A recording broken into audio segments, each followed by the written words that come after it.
నమస్కారం. Star hospital సుఖీభావకు స్వాగతం. Powered by AgriGold ఆయుర్ సుఖ మల్టీ స్పెషాలిటీ ఆయుర్వేదిక్ వైద్యాలయ. ఈరోజు కార్యక్రమంలో చలికాలంలో వ్యాధి నిరోధకత తగ్గుతుందా? తరచూ కళ్ళు నులిమితే కష్టమే. తిండిని తగ్గిస్తే రోగ నిరోధక శక్తి. సైనస్ తలనొప్పి తగ్గుతుందా? ఇంకా సమస్య సలహా, హెల్త్ టిప్.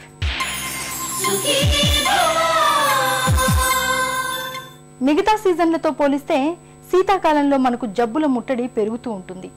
జలుబు, దగ్గు, గొంతు నొప్పి వంటి చిన్న చిన్న సమస్యలు మొదలుకొని దీర్ఘకాలిక జబ్బుల వరకు అనేకం ఈ చలికాలంలో బాగా వేధిస్తూ ఉంటాయి. చలికాలంలో మనలోని వ్యాధి నిరోధకత తగ్గడాన్ని ప్రధాన కారణంగా చెబుతుంది ఆయుర్వేద వైద్యం. చలికాలంలో వ్యాధి నిరోధకతను చక్కగా ఉంచుకునేందుకు ఆయుర్వేద వైద్యం చెబుతున్న పరిష్కార మార్గాల గురించి ఇప్పుడు చూద్దాం.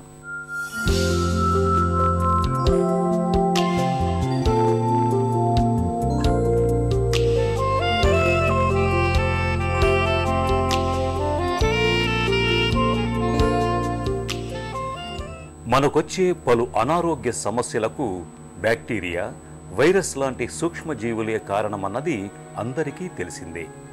ఇలాంటి సూక్ష్మజీవులను అడ్డుకోవటానికి మన శరీరంలో వ్యాధి నిరోధకత రూపంలో ఓ సమర్థ యంత్రాంగం ఉంది.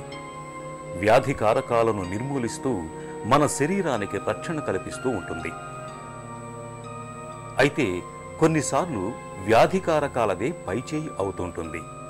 ముఖ్యంగా చలికాలంలో వ్యాధి నిరోధకత బాగా తగ్గుముఖం పడుతుంటుంది.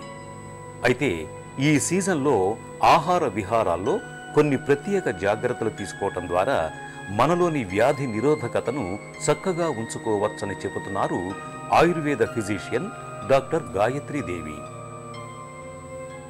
శీతాకాలంలో వ్యాధి నిరోధక శక్తి పెంచుకోవడానికి చాలా అనువైనటువంటి కాలం అన్నమాట. ఆయుర్వేదంలో దీన్ని విసర్గ కాలం అంటాం. విసర్గ కాలం అంటే ఏంటంటే ఈ కాలంలో మన శరీరానికి బలం పెరిగేటువంటి కాలం. అలాగే ఈ ప్రకృతిలో ఉన్నటువంటి మూలికలకు కూడా వాటిలో ఒక మంచి శక్తి వచ్చేటువంటి కాలం అన్నమాట. అంటే ఈ కాలంలో కనుక మూలికలను తీసుకుని మనం వాడుకున్నట్టయితే వాటి వల్ల కలిగేటువంటి ప్రయోజనాలు బాగా కలుగుతూ ఉంటాయి. అందుకని ఈ కాలంలో వ్యాధి నిరోధక శక్తి పెంచుకోవడానికి ప్రకృతి పరంగాను మన శారీరక పరంగా కూడా అనువైనటువంటి కాలం.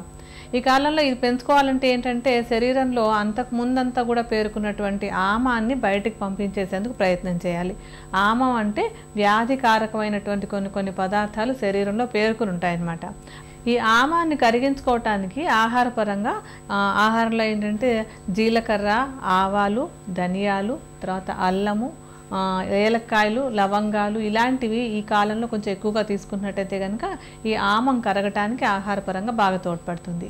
అలాగే తీసుకునేటువంటి ఆహారంలో కొంచెం మధుర రసం ఉన్నటువంటి పదార్థాలు అంటే తీయటివి, ప్రకృతిలో సహజంగా తీయగా ఉన్నటువంటి కాయగూరలు, పళ్ళు అవి కూడా కొంచెం ఎక్కువగా తీసుకుంటూ ఉండాలి. నీటి పరంగా చూసినట్టయితే కనుక గోరువెచ్చటి నీటిని ఎక్కువగా తాగుతూ ఉండాలి. పదే పదే గోరువెచ్చని నీటిని తాగుతూ ఉంటే కూడా శరీరంలో పేరుకున్నటువంటి ఆమం పోవడానికి బాగా తోడ్పడుతుంది. అలాగే శరీరం ఈ కాలంలో బాగా బలంగా ఉంటుంది కనుక వ్యాయామం చేసేటువంటి శక్తి కూడా మనకి ఎక్కువగా ఉంటుందన్నమాట. అలాగే చక్కగా నిద్రపోవటం ఒకటి కూడా చాలా ముఖ్యమైనటువంటి అంశం. రాత్రిపూట చక్కగా పడుకోవాలి. అయితే పగటిపూట మాత్రం అస్సలు నిద్రపోకూడదు. ఈ పగటి నిద్ర అనేది ఆమాన్ని పెంచి మళ్ళీ వ్యాధికారకం అవుతుంది కనుక పగలు నిద్రపోకుండా రాత్రి చక్కగా పడుకోవటం అనేటువంటిది తప్పనిసరిగా చేయాలి. ఇక స్నానం విషయంలో చూసినట్టయితే కనుక ఈ కాలంలో తప్పకుండా ప్రతిరోజు ఉదయాన్నే మంచి నువ్వుల నూనెను ఒండ్లంతా మసాజ్ చేసుకుని 1 గంట తర్వాత వేడివేడి నీటితో కనుక స్నానం చేస్తూ ఉన్నట్టయితే కూడా ఈ వ్యాధి నిరోధక శక్తి పెరగటానికి అలాగే లోపల పేరుకున్నటువంటి ఆమం బయటికి పోవడానికి కూడా బాగా అనువైనటువంటి సమయం.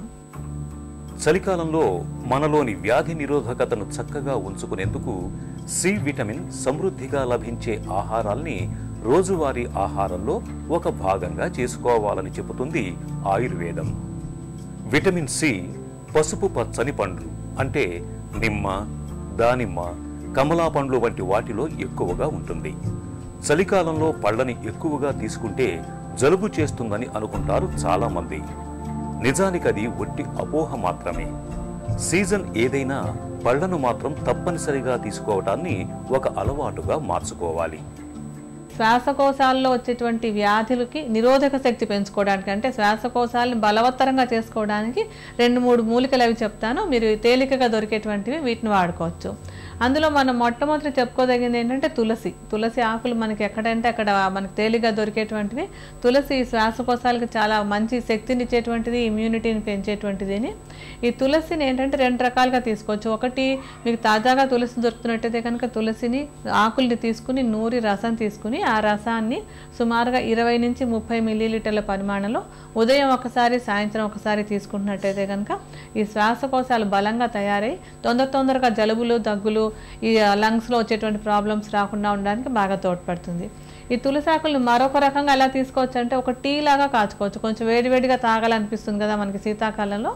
ఒక కప్పు నీళ్ళని వేడి చేసుకుని అందులో ఒక 15 తులసి ఆకులు వేసి కొంచెం సేపు కాగనిచ్చి ఆ తర్వాత అందులోనే ఒక 2 ఏలక్కాయల పొడి కూడా వేసేసుకుని దాన్ని టీ లాగా తాగుతూ ఉండడం అనమాట. ఉదయం ఒకసారి సాయంత్రం ఒకసారి వేడివేడిగా ఈ టీ తాగుతూ ఉన్నా కూడా ఊపిరితిత్తులకు సంబంధించినటువంటి